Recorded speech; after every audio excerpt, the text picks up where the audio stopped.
Okay.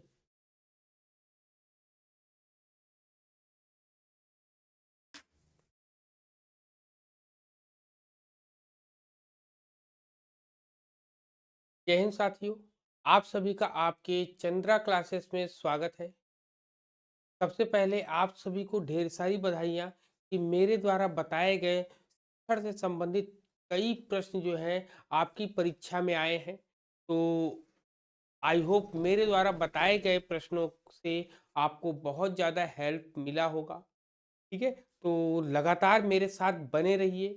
TET, C TET, S TET या K V S, N V S, जितनी भी शिक्षण प्रतियोगी परीक्षाएं होती हैं उनके लिए सबसे महत्वपूर्ण क्लासेस हम लेकर आते हैं, जिसमें मेरा प्रयास ये रहता है कि कम शब्दों में ज़्यादा से ज़्यादा बातें आपके सामने रख सके, आपके सामने पेश कर सके। ठीक है, इसी श्रृंखला में आज हम लोग जो है चल रहे हैं शिक्षण की क्रियाओं। शिक्षण की जो क्रियाएं हैं उनसे संबंधित क्लास हम लोग यहाँ पर है और इसको हम लोग यहाँ पर डिस्कस करने वाले हैं।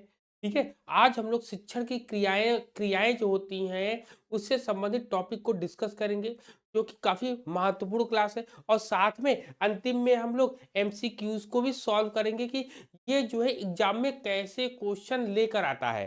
ठीक है, ये जितनी भी आपके TET, C TET, super TET या फिर कह रहे हैं हम एनटीए, यूजीसी नेट जो आपको क्वेश्चन पूछते हैं उसको हम यहाँ पर लेकर आए हैं, जो आपके एग्जाम के लिए काफी महत्वपूर्ण है। तो चलिए, टाइम को ज्यादा खराब नहीं करते हुए हम लोग चलते हैं अपने क्लास की ओर। ठीक है, चलिए। सबसे पहले हम लोगों ने पिछली क्लास में काफी चीजें डिस्कस कर लिया था ना। सबसे पहले मेरे साथी कहते हैं इसकी ब्राइटनेस थोड़ी कम कर देनी है ना, ब्राइटनेस थोड़ी कम कर देने। ब्राइटनेस कम करने से ये शब्द जो है आसानी से समझ में आते हैं। क्लियर, चलिए।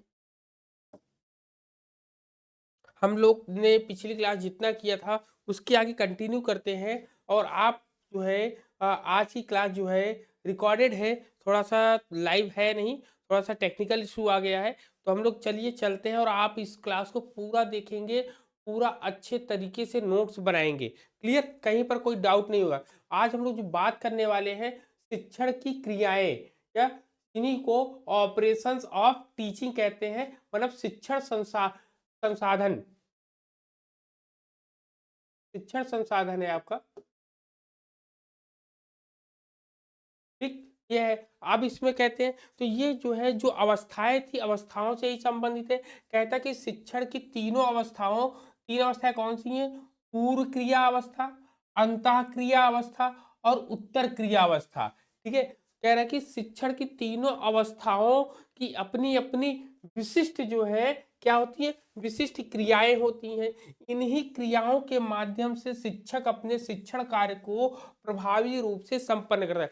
मतलब कि जब अध्यापक जो है कक्षा में जाता है, जाने के बाद किन किन पॉइंट्स को डिस्कस करता है, ये पॉइंट यहाँ पर देखने को मिलेगा आपको।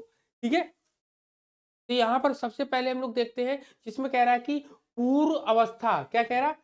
कह रहा है कि पूर्व अवस्था में शिक्षण क्रियाएं, कहता है teaching operations in pre active stage. मतलब पूर्व अवस्था में शिक्षण की अवस्था, शिक्षण की जो सबसे पहली पूर्व अवस्था है उसमें क्या क्या क्रियाएं होती हैं, ऑपरेशंस क्या होते हैं, वो कह रहा है।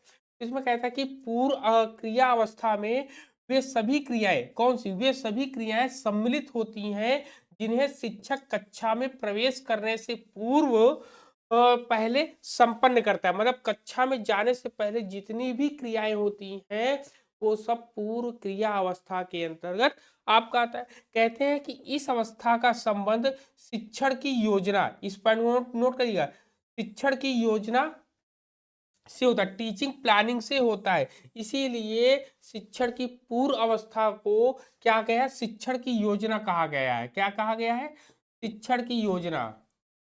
लिखिएगा अपनी कॉपी में, शिक्षण की योजना। लिखेंगे अपनी कॉपी में, शिक्षण की योजना इसको कहा गया, टीचिंग प्लानिंग इसको कहा गया है। अब पूर्व अवस्था की प्रमुख शिक्षण क्रियाएं कैसी हैं, उन क्रियाओं के बारे में हम लोग डिस्कस करने वाले हैं। क्लियर, शिक्षण की कौन कौन सी क्रियाएं हैं? चलिए, सबसे पहला कौन आता है? सबसे पहला आता है उद्देश्य का। सबसे पहले क्या था? उद्देश्य का निर्माण कहते हैं उद्देश्य का निर्माण एवं निर्धारण। अब उद्देश्य का निर्माण एवं निर्धारण में क्या आता है, इस पॉइंट को हम लोग देखते हैं। इसमें कहता है कि formulation and fiction of gold, ये गोल्स है आपका। कहते हैं कि शिक्षक कक्षा में जाने से पहले पाठ के शिक्षण उद्देश्यों का निर्धारण करता है। मतलब जब शिक्षक जो है कक्षा में जाएगा पढ़ाने के लिए, तो पढ़ाने से पहले वो कुछ उद्देश्य बनाता है। क्या कहता है, शिक्षण उद्देश्य होता है।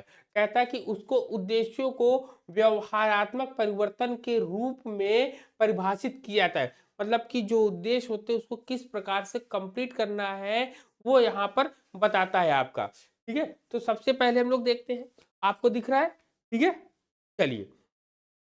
तो इसमें कहता है कि उद्देश्य निर्धारित करते समय क्या है, उद्देश्य निर्धारित करते समय शिक्षक शिक्षक के मन में क्या होता है, कहता है कि छात्रों के पूर्व ज्ञान एवं अनुभव से पहले वो देखता है कि छात्रों का पूर्व ज्ञान क्या रहा है और उनका पूर्व अनुभव क्या रहा है, उसके बारे में यहाँ पर ये डिस्कस करता है। तो सबसे पहले पूर्व ज्ञान एवं अनुभव से संबंधित वो जानकारी लेता है। दूसरा कह रहा है कि जो उनकी आयु, कह रहा है कि जब कभी कक्षा में जाते हैं तो जाने से पहले ये देखते हैं कि बच्चों की आयु किस प्रकार की है, ठीक है, उनकी मानसिक स्तर एवं योग्यता क्या है, इस पॉइंट को देखता है। क्लियर। फिर कहते हैं कि कक्षा का स्तर एवं विषय की प्रकृति को ध्यान में रखना होता है। मतलब कि जब कभी लेसन प्लान बनाते हैं या जाने से पहले जो उद्देश्य बनाते हैं, उद्देश्य में सबसे पहले क्या करते हैं, पूर्व ज्ञान और उनके अनुभव को हम लोग जानते हैं। दूसरे पॉइंट पे उनकी आयु और मानसिक स्तर एवं योग्यता के बारे में जानते हैं, और कक्षा का स्तर एवं विषय की प्रकृति को ध्यान में भी हम लोग रखते हैं। इसीलिए कहा गया कि इसमें कहा गया है हेयर, कह रहा है कि here he decides as to what level of sophistication और abstraction he is going of fix up the goals. ठीक है, ये पॉइंट यहां पर बताता है। इतने पॉइंट्स क्लियर क्लियर है। यहां पर ये पॉइंट आपको क्लियर हो गया कि जब कभी पहला जो होता है उद्देश्यों का निर्माण, तो उद्देश्यों का जब कभी हम निर्माण करते हैं तो निर्माण करने में हमें पूर्व ज्ञान पता होना चाहिए, बच्चे का अनुभव पता होना चाहिए, उसकी आयु पता होनी चाहिए, उसका मानसिक स्तर किस आधार का है, किस स्तर का है उसको पता हो, उसकी योग्यता क्या है वो पता होनी चाहिए, और सबसे महत्वपूर्ण कि कक्षा में जो विषय है, विषय की प्रकृति कैसी उसको भी जानना काफी आवश्यक होता है। ठीक है, ये है। अब एग्जाम के पॉइंट ऑफ व्यू से क्या इंपॉर्टेंट है आपको ध्यान रखना है, एग्जाम के पॉइंट ऑफ व्यू से क्या आपको ध्यान रखना है उसके बारे में हम लोग डिस्कस करेंगे। ठीक है, इसमें क्या करता है, इसमें कहता है कि की पॉइंट क्या है, एग्जाम की फैक्टर है कि क्या करता है, कौन करता है, शिक्षक। शिक्षक इसमें क्या करेगा वो पॉइंट देखने को मिलता है। कहते हैं कि यहाँ पर यह शिक्षक निर्धारित करता है कि पढ़ाने के बाद छात्र में कौन सा व्यवहारात्मक परिवर्तन आएगा। मतलब टीचर ये डिसाइड करता है कि बच्चे के अंदर जब हम उसको टीच करेंगे, उसको पढ़ाएंगे, तो उसमें क्या कौन सा परिवर्तन देखने को मिल सकता है। ठीक है, तो कौन सा व्यवहार परिवर्तन होगा ये कौन डिसाइड करता है, अध्यापक।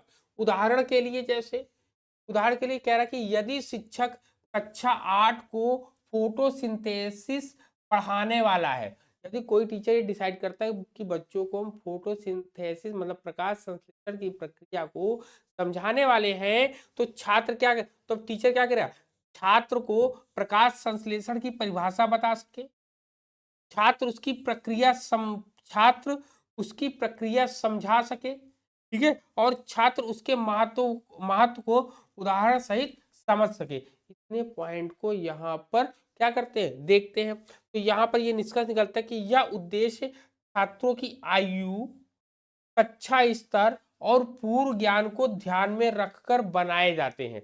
जब कभी क्लासरूम में जाना है तो उद्देश्य जो बनाते हैं, जैसे फोटोसिंथेसिस पढ़ा रहा हुआ, सबसे पहले उसकी डेफिनेशन बताएंगे, उसकी डेफिनेशन बताने के बाद उसमें क्या करेंगे, छात्र उसकी प्रक्रिया को समझेगा, प्रक्रिया को समझना, उसके महत्व को समझने के बाद उसके उदाहरण को भी समझे, ऐसा हमें प्रयास करना होता है आपका। क्लियर। अब यहाँ पर इसमें सबसे महत्वपूर्ण क्या है कि छात्र की आयु क्या है, कक्षा का स्तर क्या है और पूर्व ज्ञान क्या है, इन तीनों के आधार पर ही हम जो है अपना उद्देश्य तैयार करते हैं। क्लियर है पॉइंट? नेक्स्ट आता है नंबर 2। नंबर 2 आपका आता है पाठ्य वस्तु। पाठ्य वस्तु का चुनाव, कि हमें कैसे पाठ का चुनाव करना है आपका। ठीक है, क्या कह रहा है? कह रहा है कि पाठ्य वस्तु का चुनाव, सिलेक्शन ऑफ कंटेंट। तो कहता है कि उद्देश्यों के निर्धारण के बाद या पश्चात, उद्देश्यों के निर्धारण के पश्चात शिक्षक उन्हीं उद्देश्यों के अनुरूप पाठ्य वस्तु का चयन करता है। उन्हीं पाठ्य वस्तुओं के अनुरूप चयन करता है जो पाठ्य वस्तु के चयन में शिक्षक निम्न बातों पर ध्यान करता हो। मतलब कि पाठ्य वस्तु का भी चयन कौन करेगा? शिक्षक करेगा। जिसमें महत्वपूर्ण बिंदु क्या है? सबसे पहला इसमें कह रहा है कि विषय वस्तु की प्रकृति एवं स्तर को ध्यान में देखना है। पहला क्या है कि विषय वस्तु की प्रकृति और स्तर को देखना है। क्लियर? दूसरा, भाषा, प्रतीक एवं प्रस्तुतिकरण की सरलता को ध्यान में रखना है। भाषा ज्यादा कठिन ना हो, ठीक है, उसका प्रतीक सिंबल जो है अच्छा हो, और उसका जो प्रेजेंटेशन है वो काफी इफेक्टिवली होना चाहिए। फिर कहते हैं छात्रों का पूर्व ज्ञान एवं आयु, इस पे भी ध्यान रखना है। फिर कह रहा है कि विषय की उपयोगिता एवं प्रासंगिकता को भी ध्यान में रखना है। अब यह सब कौन करता है? कहते हैं यह शिक्षक यह भी तय करता है कि, अब टीचर ही यह तय करता है कि क्या पढ़ाना है बच्चों को, क्यों पढ़ाना है बच्चों को, और किस स्तर पर पढ़ाना है। भाई पढ़ाने का लेवल भी तो होता है। बालक को हमने हाई लेवल पे, उसको भाग गुणा जोड़ घटाना आता नहीं, मतलब उसको नॉर्मल चीजें आती नहीं, हमने फॉर्मूले वाली बेस जो है उसको सवाल दे दिए करने को। बोर्ड मास का नियम जो है उसको पता नहीं, लेकिन बोर्ड मास के सवाल हमने दे दिए उसको। उसको ठीक है, उसको ये नहीं पता है कि पहले भाग करना है कि पहले गुणा करना है कि पहले जोड़ करना है। जब ये चीजें नहीं पता होती हैं तो बच्चे के पास काफी समस्या हो जाती है। तो बच्चे को पहले क्लियरिफाई करना होता है कि बच्चे को सबसे पहले गिनती है, गिनती आ गई तो गिनती के बाद उसको जो है मल्टीप्लाई करना है, या फिर उसके गिनती आ जाए, गिनती आने के बाद उसको जोड़ना है, फिर घटाना है, फिर गुणा करना है, फिर भाग करना है। तो इतनी चीजें बच्चों को सिखाई जाती है उनको आगे बढ़ाने के लिए। क्लियर? अब चलते आगे। अब एग्जाम के की पॉइंट से क्या है? एग्जाम की फैक्टर क्या है? कहते हैं कि क्या करता है शिक्षक। अब पूछ रहा है कि शिक्षक जो है, शिक्षक की भूमिका क्या होती है इसमें, शिक्षक क्या काम करेगा। कहते हैं कि शिक्षक जो है उद्देश्यों के आधार पर, क्या शिक्षक उद्देश्यों के अनुसार पाठ्यवस्तु चुनता है। मतलब अपने उद्देश्य के अकॉर्डिंग ही वो लेसन को डिसाइड करता है। कहता है कि उदाहरण में बताता है कि यदि उद्देश्य जो है प्रकाश संश्लेषण की प्रक्रिया को समझाना है। अभी फोटोसिंथेसिस हमने पहले एग्जांपल में लिया ना कि बालक को फोटोसिंथेसिस के बारे में समझाना है, तो यहाँ पर प्रकाश संश्लेषण की प्रक्रिया को समझाता है। तो शिक्षक क्या चुनेगा? शिक्षक सबसे पहले परिभाषा को चुन लेगा, फिर आवश्यक कारक चुन लेगा। आवश्यक कारक में क्या आएगा? प्रकाश आएगा, जल आएगा, और क्लोरोफिल आएगा आपका। ठीक है, क्या आएगा? क्लोरोफिल आएगा आपका यहाँ पर। क्लियर है पॉइंट यहाँ पर? फिर क्या है, सरल आरेख के द्वारा वो बताएगा। वो कहता है कि वह इस स्तर पर रासायनिक समीकरणों का गहन विश्लेषण नहीं चुनेगा। क्योंकि देखो, प्रकाश संश्लेषण की प्रक्रिया अगर बतानी है तो प्रकाश संश्लेषण की प्रक्रिया बताने के लिए उसको फॉर्मूला बताना पड़ेगा। लेकिन यदि छोटी क्लास है तो छोटी क्लास में हम ये कार्य नहीं कर सकते हैं। तो क्या करना पड़ेगा? सरल चीजों के बारे में उसको बताना पड़ेगा। क्लियर है पॉइंट? चले आगे की ओर। ये क्लियर है एग्जाम्पल कि भाई पहले प्रकाश संश्लेषण की प्रक्रिया को ही समझाने के लिए लिया गया था। अब आता है तीसरा। ठीक है, तीसरा क्या है आपका?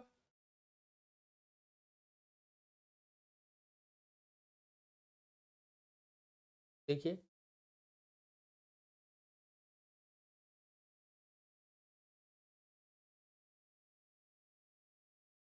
चलिए, तीसरे में कह रहा है कि क्या कह रहा है इसमें? कह रहा है कि तीसरे में शिक्षण शैली तथा तत्वों की व्यवस्था। तो इसमें कह रहा है कि arrangement of element and style of teaching. तो यहाँ पे क्या है कि शिक्षण के लिए भाषा का कौन सा प्रयोग है, तो कहते हैं पाठ्य वस्तु के चयन के बाद शिक्षक यह निर्णय करता है कि क्या निर्णय करता है कि कैसे पढ़ाया जाएगा, बालक को किस प्रकार पढ़ाया जाएगा। दूसरा, शिक्षण शैली का प्रयोग किया जाएगा, तो कैसे, इसके अंतर्गत क्या आता है कि पाठ के बिंदुओं को मनोवैज्ञानिक एवं तर्कसंगत क्रम में रखा जाए। मनोवैज्ञानिक का मतलब होता है कि बच्चे को हम जो सरल से कठिन की ओर ले जाएं और एग्जाम्पल के थ्रू उसको ज्यादा समझाएं। तो पहला ये हुआ। दूसरा कह रहा है कि छात्र विषय को सरलता एवं रुचि के अनुसार रुचि के साथ सीख सके। अब भाई बच्चे को कोई चीज नहीं आती है, मैंने मैथ का ही लिया एग्जाम्पल, जो मैंने मैथ बताया, बच्चे को मैथ में रुचि नहीं है, लेकिन फिर भी हमें हमें ये देखना है कि बच्चे को जब रुचि नहीं है मैथ को पढ़ने में तो उसको हम कैसे पढ़ा सकते हैं। तो हम क्या करेंगे, बच्चे को कहेंगे कि ये बताओ आपको कौन सा गेम पसंद है, खेलना क्या पसंद है। वो कहेगा सर जी हमें क्रिकेट पसंद है। हमने कहा बहुत बढ़िया है भाई क्रिकेट। हमने कहा बताओ क्रिकेट में कितने खिलाड़ी होते हैं। कहेगा सर 1 2 3 4 5 6 7 8 9 10 11। सर 11 प्लेयर होते हैं। हमने कहा वेरी गुड शाबाश, एक टीम में 11 होते हैं, तो ये बताओ दो टीम में कितने होंगे। फिर वो जोड़ेगा, तो इससे क्या हुआ, बच्चे के अंदर इंटरेस्ट हुआ और धीरे धीरे वो जोड़ना सीख। जोड़ने के बाद हमने उसको क्रिकेट की भाषा में ही बताया कि ये बताओ एक टीम ने 300 रन बनाए और दूसरी टीम ने 290 रन बना के ऑल आउट हो गई, तो ये बताओ कितने रनों से हारी। तो बच्चा क्या गया, अरे सर 10 रन से हारी। तो मैंने कहा बेटा क्या किया तुमने, कहा सर मैंने 300 में से 290 घटा दिया। इसका मतलब कि बच्चे का दिमाग जो है गणित से डर रहा था, लेकिन उसको उसकी रुचि के अकॉर्डिंग जब हमने उसको पढ़ाना शुरू किया तो बच्चा बड़ी आसानी से उन सवालों को समझना शुरू किया। फिर एवरेज निकालना, गुणा करना, भाग करना, ऐसे ही धीरे धीरे उसको समझाना शुरू कर। मतलब अगर हमें कोई विषय को, कोई बच्चा जो है जिस विषय से भागता हो तो उस विषय के आधार पर उसको भागने दो, लेकिन आपको क्या करना है, आपको उसके इंटरेस्ट को जानना है। इसीलिए कहा गया है कि इसमें कहा गया कि मनोवैज्ञानिक एवं तर्क संगत क्रम।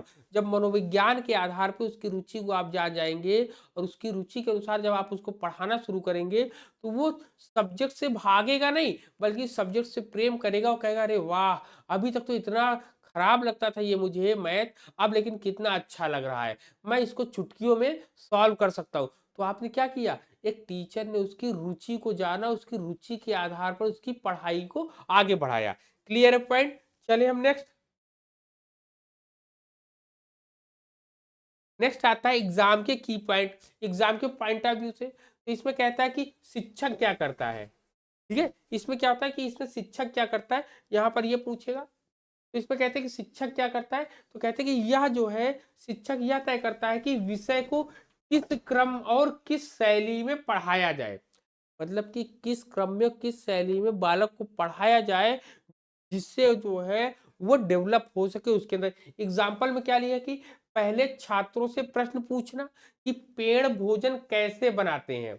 अब भाई प्रकाश संश्लेषण पढ़ना है तो बच्चों से खेल खेल पूछेगा, बच्चों ये बताओ फल कहाँ मिलता है, तो कहेंगे सर दुकान में। हाँ तो हम कहेंगे बेटा ये बताओ दुकान में कहाँ से आता है, कहेंगे पेड़ों से आता है। पेड़ों से जब आता है ये बताओ, फिर पूछेंगे बच्चों ये बताओ पेड़ों को पेड़ जो है खाना कैसे खाते हैं या भोजन कैसे बनाते हैं। जब वो कहेंगे नहीं पता है तब उनको प्रकाश संश्लेषण की प्रक्रिया समझाएंगे। क्लियर है पॉइंट। फिर क्या है, कह रहे चित्र दिखाकर उसकी व्याख्या करेंगे, अंत में उसके सारांश बताएंगे। मतलब इससे क्या है, विषय जो है सरल से जटिल क्रम में समझाया जाता है, मतलब कि सरल से कठिन की ओर बच्चों को हम लेकर गए। क्लियर है पॉइंट, यहाँ पर इतना पॉइंट क्लियर हुआ सबका। चलिए हम लोग आगे। कोई डाउट नहीं होना चाहिए ना, डाउट बिल्कुल भी नहीं होना चाहिए, क्योंकि यहाँ पूरा प्रयास किया था कि आपके हर एक पॉइंट को क्लियर किया जाए।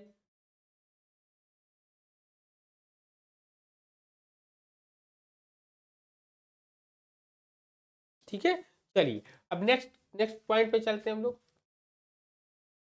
नेक्स्ट है आपका शिक्षण। शिक्षण की व्यू रचना है आपकी। क्लियर, शिक्षण की व्यू रचना है आपकी, देखिए इसमें।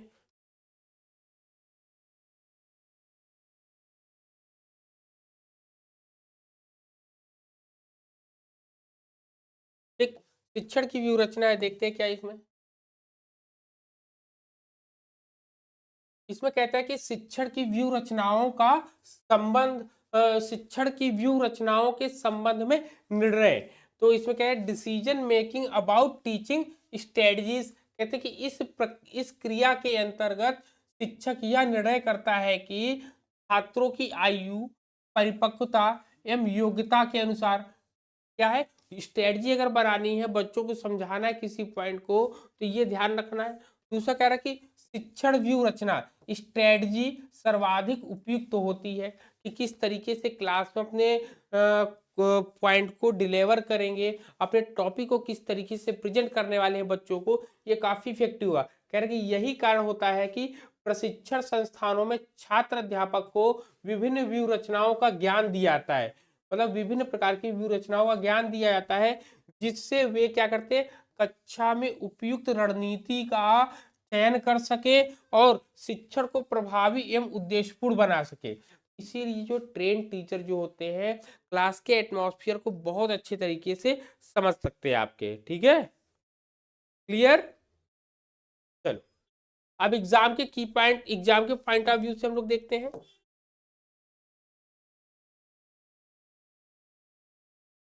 इसमें कहते हैं एग्जाम की फैक्टर क्या है, कि क्या करता है इसमें शिक्षक, क्या करता है, तो कहते हैं शिक्षक यह निर्णय करता है कि कौन सी रणनीति अपनाई जाए। ठीक है, उदाहरण में प्राथमिक कक्षा में प्रदर्शन विधि डेमोन्स्ट्रेशन, उच्च कक्षा में समस्या समाधान विधि का प्रयोग करेंगे, विज्ञान विषय में प्रयोगात्मक विधि का हम प्रयोग करेंगे। कहते हैं कि यदि शिक्षक गलत व्यू रचना चुने तो अधिगम प्रभावी नहीं होगा। ठीक है, क्या कह रहा है, यदि शिक्षक गलत व्यू रचना चुने तो अधिगम जो है प्रभावित नहीं हो, इसका भी ध्यान वो रखेगा यहाँ पर। क्लियर। अब नंबर 5 आता है आपका क्या,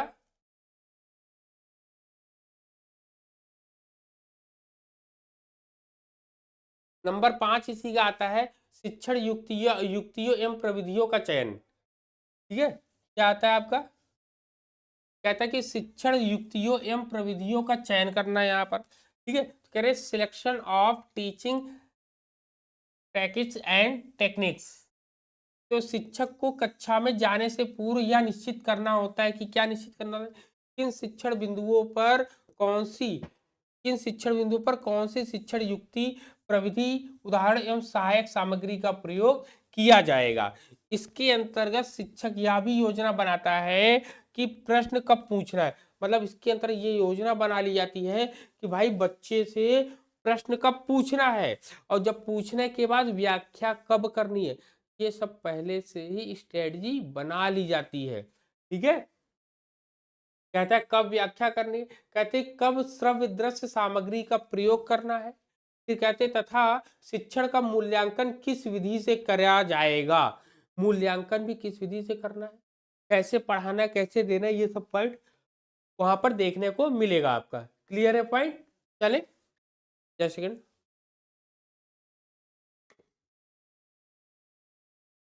ठीक है, चले, चले,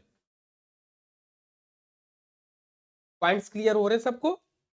पॉइंट्स क्लियर होते रहना चाहिए ना। आपका एग्जाम कल बहुत अच्छा हुआ है, और आप ऐसे लगातार मेहनत करते रहिए, सफलता जरूर मिलेगी आपको। ठीक है, परेशान नहीं होना है, सफलता सबको मिलनी है।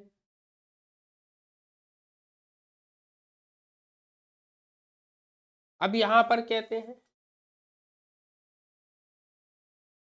अब यहाँ पे कहते हैं कि इसमें शिक्षक क्या करेगा, तो इसमें शिक्षक क्या करेगा बताइए, इसमें शिक्षक क्या करेगा, इसमें क्या है, शिक्षक तय करता है कि पढ़ाते समय क्या करना है, पढ़ाते समय प्रश्न पूछने हैं, पढ़ाते समय क्या करना है, प्रश्न पूछना है, कब उदाहरण देने हैं, और कौन सा टीएलएम मतलब टीचिंग लर्निंग मटेरियल का प्रयोग करना है। इसमें कह रहा है चार्ट का प्रयोग, मॉडल का प्रयोग, पीपीटी का प्रयोग करना है। मतलब कि कौन से टीएलएम का प्रयोग कब करना है, ये टीचर डिसाइड करेगा। जिसमें हम लोग उदाहरण के रूप में देख सकते हैं, चार्ट से क्या क्या कहेंगे? चार्ट से पौधे का चित्र बनाएँगे, मतलब चार्ट से पौधे का चित्र उसको दिखाएँगे बच्चे को, या पीपीटी की प्रक्रिया को भी संचालित करेंगे यहाँ पर, या फिर कह रहा अंत में मौखिक प्रश्न पूछेंगे।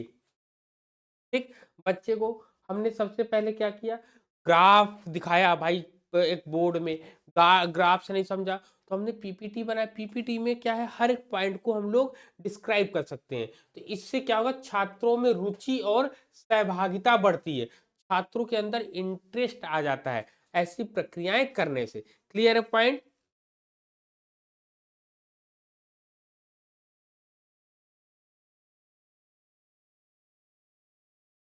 जैक्सन का कथन, अब जैक्सन ने जो कहा था उस कथन को देखो हम लोग डिस्क्राइब करते हैं। ठीक है, जैक्सन ने जो कथन इसके लिए दिया है आपका, ठीक, जैक्सन का कथन था, उदाहरण सहित अर्थ हम लोग देखेंगे। कह रहे कि इन pre active phase teacher selects objectives, plans the curriculum, arrange the classroom and studies the readiness of people.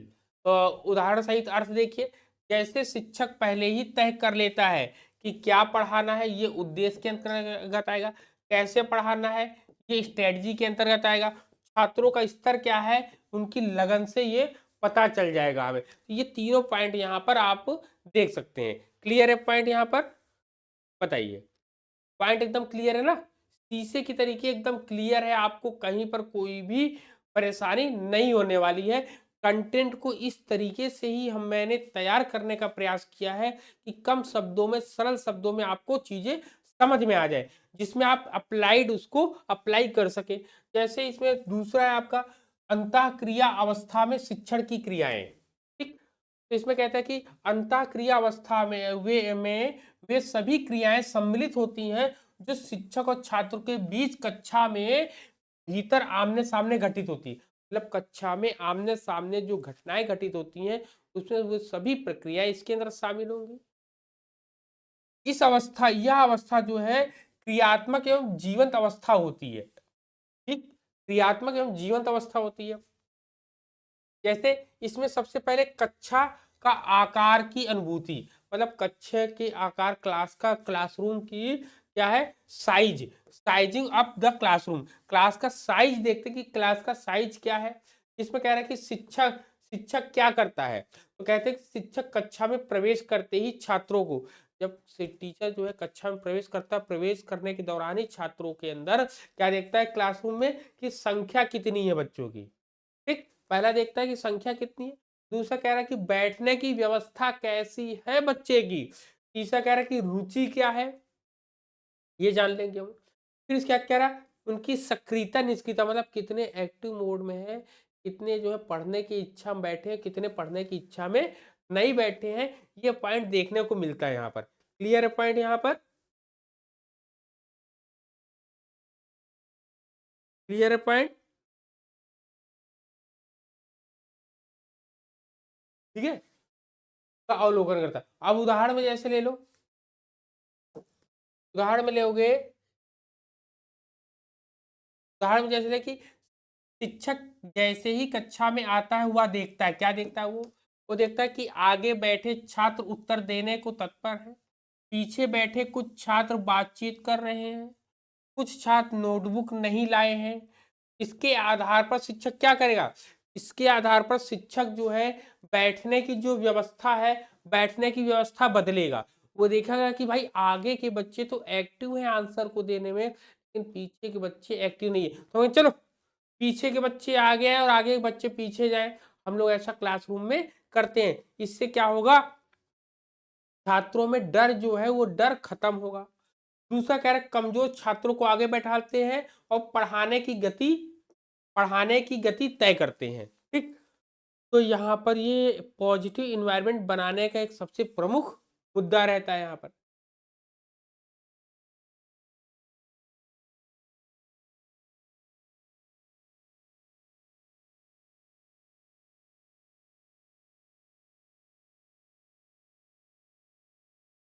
ठीक है, क्या कहते हैं, छात्रों की ओर से भी प्रतिक्रिया आती है।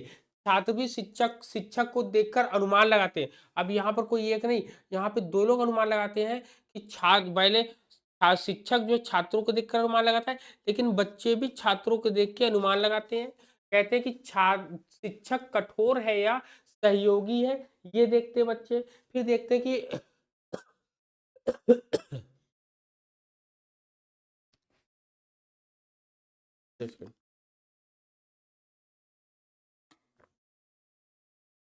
फिर क्या है, पढ़ाने का तरीका जो है रोचक होगा या नहीं, ये भी देखते हैं। मतलब क्लासरूम में जब बच्चे टीचर जाता है तो बच्चे भी ऑब्जर्व करते हैं।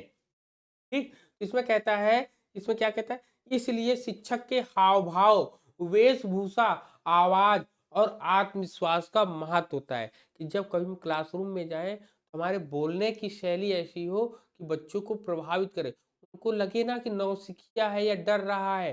तो ऐसी कंडीशन में बच्चे उनका मजाक उड़ा लेते हैं, पढ़ने में कम रुचि दिखाते हैं। अब क्या आता है नेक्स्ट,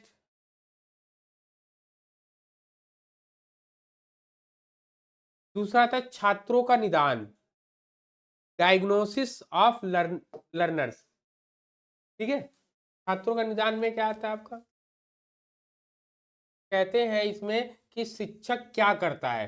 कहते हैं शिक्षक यह जानने का प्रयास करता है कि छात्रों का पूर्व ज्ञान कितना है, दूसरा उनकी योग्यता और क्षमता कैसी है, तीसरा उनकी रुचि और अभिवृत्ति क्या है। ये 3 पॉइंट देखता है। सबसे पहले पूर्व ज्ञान देखता है, योग्यता और क्षमता देखता है, रुचि और अभिवृत्ति, इंटरेस्ट एप्टीट्यूड को देखता है यहाँ पर। तो एग्जाम्पल में जैसे आप ले सकते हो, विषय वाष्पीकरण हमने ले लिया। शिक्षक पूछता है कि भीगे कपड़े धूप में जल्दी क्यों सूखते हैं। तो कुछ छात्र सही उत्तर देते हैं, कुछ चुप रहते हैं। ठीक है, कुछ छात्र जो है सही उत्तर देंगे, लेकिन कुछ बच्चे जो है बैठ जाएंगे और कुछ बच्चे तो उत्तर ही नहीं देंगे। इससे शिक्षक को पता चलता है कि कौन छात्र विषय से परिचित है और किसे आधारभूत समझ की आवश्यकता है। फिर शिक्षक जो है उसी स्तर के अनुसार पढ़ाना प्रारंभ करता है। मतलब कि यहाँ पर लेवल्स की बात होती है, स्तर को पता करने की प्रक्रिया को वो संचालित करता है। क्लियर। अब चलते नंबर 3। नंबर 3 पे कहता है कि उपलब्धि या निष्पत्ति क्रियाएं, उपलब्धि या निष्पत्ति क्रियाएं, अचीवमेंट और एक्शन ऑपरेशंस। इसमें क्या होता है, इसमें छात्र शिक्षक के बीच होने वाली सभी शाब्दिक और अशाब्दिक अंतः क्रियाएं आती हैं। इसमें उद्दीपकों का चयन आता है, सिलेक्शन ऑफ स्टिमुली की बात आती है। शिक्षक इसमें क्या करता है, शिक्षक छात्रों में प्रतिक्रिया उत्पन्न करने के लिए, अब शिक्षक जो है छात्रों में उद्दीपक की बात आई, पॉइंट क्या है कि उद्दीपक या उपलब्धि या निष्पत्ति क्रियाएं, जिसमें क्या करता है उद्दीपकों का चयन किया जाता है कि किसको देखकर बच्चे मोटिवेट होंगे या उनके मन में एक्टिवेशन आएगा, किसको देखकर आएगा। ठीक है, किसको देखकर उनके अंदर मोटिवेशन आएगा, किसको देखकर वो एक्टिव हो जाएंगे। तो बच्चों से सबसे पहले क्या करेंगे, प्रश्न पूछेंगे। बच्चों से क्या करेंगे, सबसे पहले प्रश्न पूछते हैं। क्या करते हैं, प्रश्न पूछेंगे।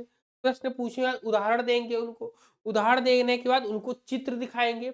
चित्र दिखाने पर उनको एक्सपेरिमेंट दिखाएंगे। एक्सपेरिमेंट के बाद उसको संकेत दिखाएंगे। इससे क्या होगा, बच्चों के मन में क्यूरियोसिटी जगेगी, उत्सुकता जागेगी। जब उत्सुकता जागेगी तो वो हमारे साथ इंटरेस्ट रूप में जुड़ेंगे। जब बच्चा, यकीन मानिए आप क्लासरूम में अगर बच्चा आपसे जुड़ गया तो आपकी कक्षा बहुत ज़्यादा प्रभावी हो जाती है।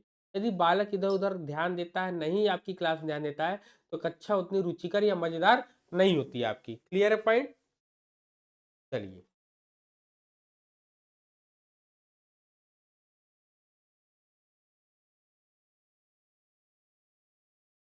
अब क्या कह रहा, कह रहा कि जैसे, कह रहा कि जैसे उद्दीपक चुनता है, क्या कह रहा है, जैसे उद्दीपक चुनता है।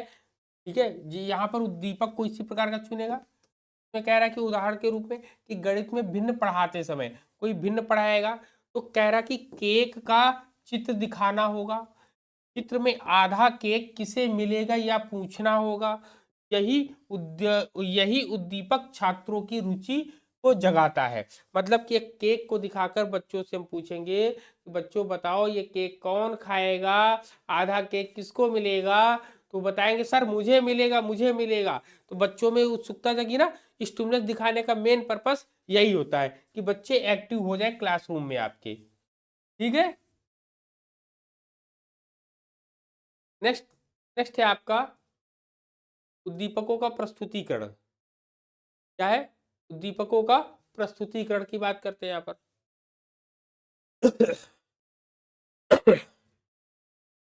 कहते हैं उद्दीपकों का प्रस्तुतिकरण, प्रेजेंटेशन ऑफ स्टिमुली। कहते हैं शिक्षक क्या करता है? तो शिक्षक उद्दीपकों को सही क्रम में, उचित संदर्भ में और स्पष्ट रूप में प्रस्तुत करता है। क्या करता है? इन क्रमों में प्रस्तुत करता है उनके सामने, बच्चों के सामने, जिसकी वजह से उनके अंदर क्या होती है? क्यूरियोसिटी जगती है आपकी। उदाहरण के लिए जैसे कह रहा, उदाहरण में यदि शिक्षक पहले कठिन परिभाषा बता दे और बाद में उदाहरण दे। यदि हम पहले ही कठिन भाषा बता दें और बाद में उदाहरण दें तो बच्चा क्या है? भाग जाएगा। क्या होगा? भाग जाएगा।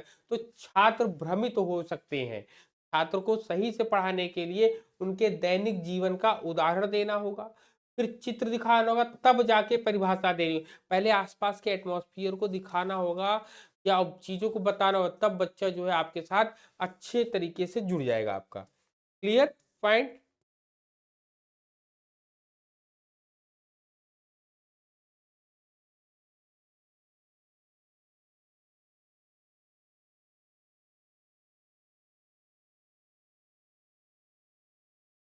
अब आता है पृष्ठ पोषण एवं पुनर्वरण, फीडबैक एंड रेनफोर्समेंट की बात आती है। ठीक है। इसमें शिक्षक क्या करता है? कह रहा है छात्रों की प्रतिक्रियाओं पर तुरंत प्रतिक्रिया देता है, सही उत्तर को प्रोत्साहित करता है और गलत उत्तर को सुधारता है। तो यहाँ पर ये पॉइंट करता है, मतलब कि धनात्मक पुनर्वरण, पॉजिटिव रेनफोर्समेंट की बात करता है। इसमें जो है बहुत अच्छा उसको शाबाशी देगा, ताली बजवाएगा पूरी क्लास में, और अंक देना, या तो हमने दो टीम बांध ली, ए और बी। बच्चों का मन नहीं है पढ़ने का तो हमने अल्फाबेटिकल या मीनिंग, वर्ड मीनिंग वाला उनके साथ खेल लिया, कुछ चुटकुले खेल लिए। तो ऐसे बच्चे जो है क्लासरूम में बने रहते हैं आपके। ठीक है। ऋणात्मक पुनर्वलन क्या होता है? Negative enforcement. चलिए उसको देख लेते हैं। बच्चों को चेतावनी देते हैं या अनुशासनात्मक का निर्देश देते हैं और वांछित व्यवहार स्थायी हो जाता है यहाँ पर। तो ये निगेटिव पॉइंट्स के अंतर्गत आएंगे। नेक्स्ट आता है कि शिक्षण युक्तियों का विकास।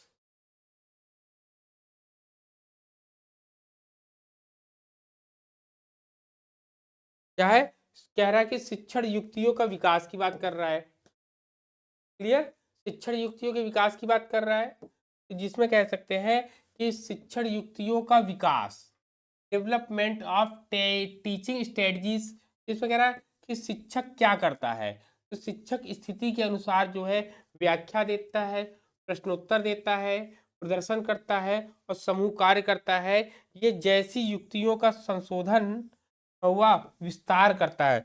क्या करता है? युक्तियों का संशोधन व विस्तार करने का कार्य इसके अंतर्गत किया जाता है। एग्जाम्पल में, यदि छात्र उबने लगे, अगर क्लास में कोई छात्र जो उबने लगे तो शिक्षक क्या क्या शिक्षक जो समूह समूह चर्चा शुरू कर देगा। क्या कर देगा? समूह चर्चा शुरू कर देगा, या कोई रोचक उदाहरण दे देगा जिससे बालकों के अंदर हंसी आ जाए। एग्जाम रेडी का कंक्लूजन क्या है?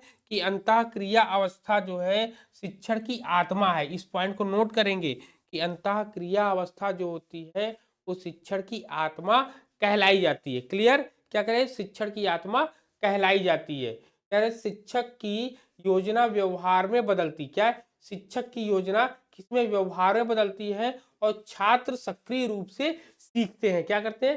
छात्र जो है सक्रिय रूप से वहां पर उस पॉइंट को सीखते हैं। आपके पॉइंट को क्लियर है? पॉइंट, छात्र जो है सक्रिय रूप से सीखते हैं यहां पर। क्लियर? चल नेक्स्ट, सी वाला क्या है आपसे?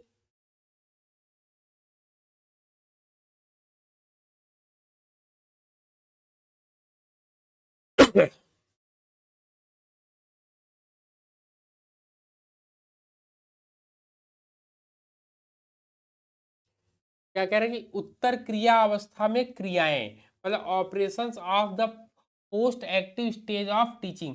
मतलब कि सब कुछ कंप्लीट होने के बाद की क्रिया क्या होती है? कहते हैं कि उत्तर क्रियावस्था शिक्षण की मूल्यांकनात्मक एवं आत्म विश्लेषणात्मक अवस्था होती है। इसमें शिक्षक यह जांचने का प्रयास करता है कि जो पढ़ाया गया है वह छात्रों ने वास्तव में कितना और किस रूप में सीखा है। ठीक है, तो कहते हैं कि इसमें सबसे पहले व्यवहार परिवर्तन के वास्तविक रूप की परिभाषा हम लोग देते हैं। इसमें कह रहा है कि शिक्षक क्या करता है, तो शिक्षण समाप्त होने के बाद शिक्षक यह निर्धारित करता है कि किस प्रकार का परिवर्तन आया है बच्चे में। ठीक है, और अपेक्षित उद्देश्यों के आधार पर आया है अथवा नहीं आए, इसे ही मानदंड व्यवहार क्राइटेरियन बिहेवियर कहा जाता है। इसे ही हम लोग क्राइटेरियन बिहेवियर के रूप में जानते हैं। एग्जाम्पल देख लो क्या है, कह रहा है कि विषय क्या होगा आपका, लोकतंत्र है आपका। विषय क्या है, लोकतंत्र। शिक्षण का उद्देश्य छात्र लोकतंत्र की विशेषताओं को समझेंगे। अपेक्षित व्यवहार आप क्या चाहते हैं, छात्र लोकतंत्र की परिभाषा बता सके, उसकी विशेषताएं लिख सकें। वास्तविक व्यवहार मूल्यांकन क्या होगा कि मूल्यांकन के बाद कि अधिकांश छात्र सही उत्तर दे पाते हैं, कुछ छात्र केवल परिभाषा याद कर पाते हैं। तो जब इसका टेस्ट लेते हैं बच्चों के साथ, तब ये पॉइंट हम लोग को देखने को मिलता है।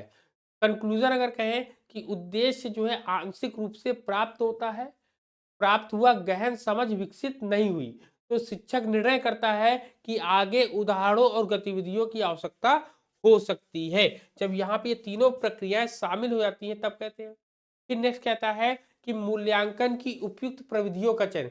जब मूल्यांकन हम करेंगे तो मूल्यांकन के लिए अनेक प्रकार की जो विधियां होती हैं, तो सबसे उचित विधि का प्रयोग करेंगे। कह रहा है कि selecting appropriate device and techniques. तो शिक्षक क्या करता है, शिक्षक ऐसे परीक्षण चुनता है जो रिलायबल हो, वैलिड हो और ऑब्जेक्टिव हो आपके। ठीक है, तो इसमें ज्ञानात्मक, भावात्मक और गत्यात्मक तीनों पक्षों का मूल्यांकन हम कर सकते हैं। उदाहरण में ज्ञानात्मक पक्ष का मूल्यांकन करना है तो बहुविकल्पी प्रश्न, लघु उत्तरीय, दीर्घ उत्तरीय प्रश्न देंगे। ठीक, दूसरा उदाहरण कह रहा है कि अगर भावात्मक परीक्षण करना है तो भावात्मक परीक्षण के लिए अभिवृत्ति मापनी करेंगे, प्रश्नावली तैयार करेंगे या अवलोकन सूची तैयार करेंगे। जब साइकोमोटर के लिए हमें करना होगा तब एक्सपेरिमेंटल एग्जाम लेंगे, उसका डेमोन्स्ट्रेशन लेंगे और प्रोजेक्ट मेथड, प्रोजेक्ट वर्क उसको देंगे। तो आजकल जो है मानदंड आधारित परीक्षण, क्राइटेरियन रेफरेंस टेस्ट, ठीक है, आजकल मानदंड आधारित परीक्षण, क्राइटेरियन रेफरेंस टेस्ट जो है पर अधिक बल दिया जा रहा है। क्यों? क्योंकि यह जिसमें छात्रों की तुलना दूसरों से नहीं बल्कि निर्धारित उद्देश्यों से, मतलब किसी एक छात्र की किसी दूसरे छात्र से तुलना नहीं करनी है, एक बेंचमार्क रख दिया गया है, उस बेंचमार्क को छूना ही वहां पर टारगेट है आपका। क्लियर? किसी से अच्छा बुरा करने की आवश्यकता नहीं यहाँ पर। क्लियर? फिर इसके बाद कहता है कि प्राप्त परिणामों के, क्या कह रहा है, प्राप्त परिणामों के आधार पर शिक्षण नीतियों में परिवर्तन कह रहा है। ठीक है, जिसमें कह रहा है कि शिक्षक क्या करता है, शिक्षक मूल्यांकन से प्राप्त तथ्यों के आधार पर शिक्षक जो है अपनी शिक्षण विधि की कमियों को पहचानता है, शिक्षण युक्तियों में सुधार करता है और भविष्य में शिक्षण की योजना को बनाता है। उदाहरण में यदि मूल्यांकन से पता चलता है कि 40% छात्र विषय नहीं समझ पाए हैं, ठीक है, नहीं समझ पाए हैं, तो यहाँ पर शिक्षक क्या अपनी रणनीतियों में परिवर्तन करता है। क्या करता है, अगली बार व्याख्या की जगह गतिविधि आधारित अपनाएगा। मतलब कि जो केवल लेक्चर नहीं देगा बल्कि कोई ना कोई एक्टिविटी करके बच्चों को दिखाएगा। इसमें कह रहा है चार्ट का प्रयोग करेगा, मॉडल का प्रयोग करेगा और उदाहरणों का अधिक प्रयोग वहां पर करेगा। ठीक है, उदाहरणों का अधिक प्रयोग करेगा, जिसमें कह रहा है कमजोर छात्रों के लिए क्या करेगा, रेमेडियल टीचिंग का वो प्रयोग करेगा। इस प्रकार शिक्षण और अधिक प्रभावशाली बनती है। एग्जाम पॉइंट से कि उत्तर क्रिया अवस्था शिक्षण की आत्मा होती है। ठीक है, ये भी आत्मा है क्योंकि इसी अवस्था में शिक्षक जो है अपने शिक्षण का मूल्यांकन कर उसे सुधारे तथा परिष्कृत करने का कार्य करता है। क्लियर? अब एग्जाम के पॉइंट ऑफ व्यू से याद रखने के लिए पूर्व क्रिया में क्या होती है, पूर्व क्रिया में योजना बनाते हैं। ठीक है, पूर्व क्रिया में इसको याद रखना है आपको कि क्या है आपका, इसमें क्या है, एक लाइन में याद रखने के लिए कैसे याद रखेंगे, आपसे कोई पूछेगा तो पूर्व क्रिया क्या है, पूर्व क्रिया जो है एक तरीके की योजना बनाने के लिए है, जबकि अंतः क्रिया क्या है, अंतः प्रक्रिया जो है क्रियान्वित मतलब एक्शन के लिए है, और उत्तर क्रिया में मूल्यांकन व सुधार की समीक्षा करी जाती है। क्लियर, तो ये 3 पॉइंट है जो आपको याद रखना है आपके एग्जाम के पॉइंट ऑफ व्यू से। क्लियर, चलो अब सभी पूरी की पूरी जितनी क्लास हमने देखी है उसको जो फटाफट रिकैप कर लेते हैं, क्या करते हैं, रिकैप कर लेते हैं। ठीक है, तो यहाँ शिक्षण की अवस्थाएं क्रियाएं हैं जिसमें योजना की तैयारी, योजना एवं तैयारी की अवस्था होती है। इसमें मुख्य क्रियाएं हम लोगों ने जो पढ़ी है, शिक्षण उद्देश्यों का निर्माण पढ़ा है, पाठ्य वस्तु का चयन पढ़ा है, शिक्षण शैली का चयन पढ़ा है, शिक्षण व्यू रचना का चयन कैसे करना है, और शिक्षण युक्तियों का चयन पढ़ा है। तो इस अवस्था में शिक्षक यह तय करता है कि क्या पढ़ाना है, क्यों पढ़ाना है, कैसे पढ़ाना है और किस स्तर तक पढ़ाना है, इस पॉइंट को यहाँ पर देखा जाता है। दूसरा हम लोगों ने अंतःक्रिया अवस्था पढ़ी है। ठीक है, अंतःक्रिया अवस्था क्या है, अंतःक्रिया अवस्था जो वास्तविक शिक्षण की अवस्था होती है, जहां पर टीचिंग जो है पूरी तरीके से हम करते हैं। मुख्य क्रियाएं क्या थी इसमें, कक्षा आकार की अनुभूति, छात्रों का निदान कैसे करना है, क्रिया या निष्पत्ति का कार्य जिसमें शामिल है क्या, उद्दीपकों का प्रस्तुतिकरण और फीडबैक एवं रेनफोर्समेंट शामिल है। चौथा क्या है, शिक्षण युक्तियों का विस्तार। ठीक, विशेषताओं में हम लोगों ने क्या दिया था, शाब्दिक एवं अशाब्दिक अंतःक्रिया, प्रश्नोत्तर, प्रेरणा एवं व्याख्या के उदाहरण देना है, और अधिगम की दिशा में सक्रिय सहभागिता निभाने वाले पॉइंट को देखना है। क्लियर, फिर उत्तर क्रियावस्था में हम लोगों ने देखा था, उत्तर क्रियावस्था में, उत्तर क्रियावस्था में कहता है कि इसकी मुख्य क्या है कि शिक्षण द्वारा व्यवहार परिवर्तन के वास्तविक रूप की परिभाषा देखनी है, मूल्यांकन की उपयुक्त प्रविधियों का चयन करना है, और प्राप्त परिणामों के आधार पर शिक्षण नीतियों में परिवर्तन करना है। अर्थ क्या है, इस अवस्था में शिक्षक यह जानने का प्रयास करता है कि शिक्षण उद्देश्यों की प्राप्ति हुई है या नहीं, और भविष्य में क्या सुधार करना है, ये पॉइंट को लेकर आए हम लोग। क्लियर, तो कह रहे शिक्षण प्रक्रिया का चक्रीय रूप क्या होता है, जो कि मैंने ये पूरा का पूरा आपको बता रखा है इस प्रकार के। ठीक है, तो इस पॉइंट में ये देखिए कॉम्परेटिव वे में आपको पूरा का पूरा पॉइंट दिया है कि अवस्था का स्वरूप कैसा होगा, शिक्षण पहले से योजना बनाते हैं, वास्तविक शिक्षा होती है, बाद में मूल्यांकन होता है। मुख्य उद्देश्य पूरी योजना बनाना है, यहाँ पे कक्षा में क्रियान्वयन करना है और प्रभावशाली जांच करना है। यहाँ पर भूमिका क्या होती है, योजनाकार होता है, प्लानर होता है आपका, यहाँ पे फैसिलिटेटर होता है, यहाँ पे इवेल्युएटर होता है आपका। छात्र की भूमिका क्या होती है, पैसिव होती है अप्रत्यक्ष रूप से, यहाँ पे एक्टिव मोड में होता है, और यहाँ रिस्पॉन्डेंस के रूप में देखा जाता है आपका। मुख्य क्रियाओं के रूप में हम लोगों ने डिस्कस कर लिया था। अंतः क्रिया का प्रकार क्या है, नहीं के बराबर, शाब्दिक और अशाब्दिक है, और यहाँ पे अप्रत्यक्ष है आपका। मुख्य प्रक्रिया चिंतन एवं नियोजन होती है, प्रत्यक्ष शिक्षण अधिगम है, और मूल्यांकन एवं आत्मचिंतन है आपका।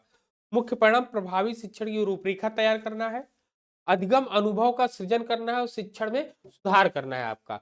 उदाहरण, पाठ पढ़ाने से पहले लेसन प्लान बनाना। दूसरा, कक्षा में प्रश्नोत्तर द्वारा पढ़ाना, और टेस्ट लेकर परिणामों के आधार पर सुधार करना। तो ये इसका कॉम्परेटिव वे में है।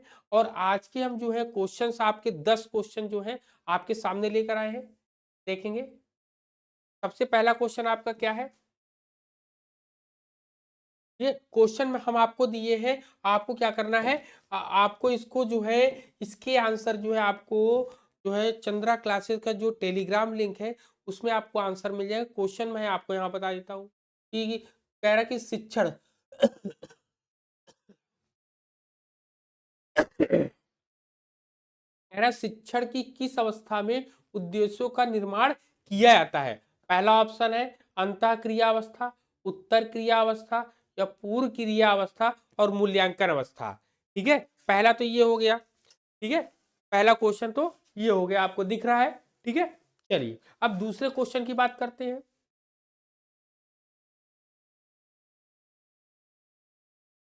दूसरा प्रश्न कह रहा है कि पाठ्य वस्तु का चयन, क्या कह रहा? दूसरा कह रहा है कि दूसरा आपसे प्रश्न कह रहा है कि पाठ्य वस्तु का चयन, सिलेक्शन ऑफ कंटेंट किस अवस्था की प्रमुख क्रिया है? तो पहला आपका ऑप्शन है अंतः क्रिया अवस्था है, दूसरा क्या है कि पूर्व क्रिया अवस्था है, और तीसरा क्या है आपका उत्तर क्रिया अवस्था, और चौथा आपका शिक्षणेतर अवस्था। तो आप लोग जो है अपनी कॉपियों में नोट करिए, और कल इसका आंसर जो है हम बताएंगे आपको ना। और इसको अगर आपको देखना है तो इसमें आंसर की मैंने लगाकर पीडीएफ आपको ग्रुप में भेज दी जाएगी, ठीक है? पीडीएफ आपको भेज दी जाएगी यहाँ पर। तीसरा प्रश्न है कि कक्षा में प्रवेश करते ही छात्रों की स्थिति, संख्या व स्तर का आकलन करना, ठीक है? क्या है? छात्रों का निदान करना है, उद्दीपक प्रस्तुतिकरण है, या कक्षा आकार की अनुभूति करना है, या पुनर्बलन है आपका, ठीक है? चौथा प्रश्न अब देखते हैं। चौथा प्रश्न आपके सामने, चौथा प्रश्न है कि प्रश्न पूछना, उत्तर सुनना और प्रेरणा देना किस अवस्था में होता है आपका? पूर्व क्रिया अवस्था में, उत्तर क्रिया अवस्था में, अंतः क्रिया अवस्था में, या नियोजन अवस्था में? ये आपको बताना है। अब आता है प्रश्न नंबर 5।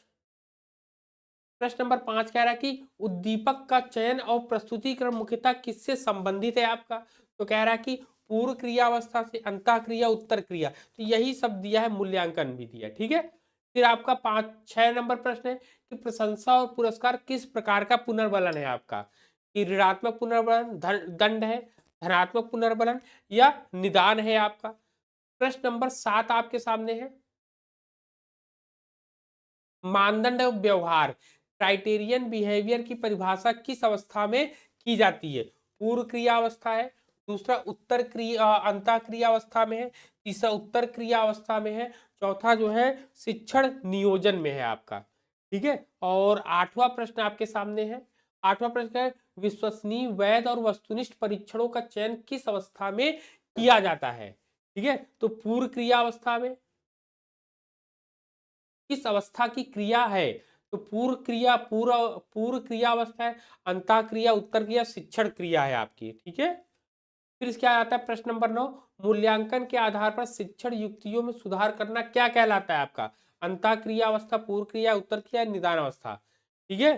फिर जैक्सन के अनुसार शिक्षण प्रक्रिया का सही क्रम क्या है? तो आपका inter, pre, post, post pre inter, या प्री इंटर पोस्ट, या प्लानिंग, इवैल्यूएशन एंड टीचिंग। तो ये रहे आपके 10 क्वेश्चन जो आपके एग्जाम के पॉइंट ऑफ व्यू से काफी इंपॉर्टेंट था। ये पूरा का पूरा कंटेंट, और मैंने प्रयास किया है कि हर एक कंटेंट आपके जो है तैयारी को बेस्ट से बेटर और ग्रेटर देन बेटर देन बना सके, ठीक है? तो चलिए आगे क्लास अभी आपकी और भी लगी है, तो मिलते हैं कल की डेट में। हम लोग कल लाइव आएंगे हम लोग। चलिए ठीक है, तब तक के लिए सभी को जय हिंद, जय भारत, जय संविधान।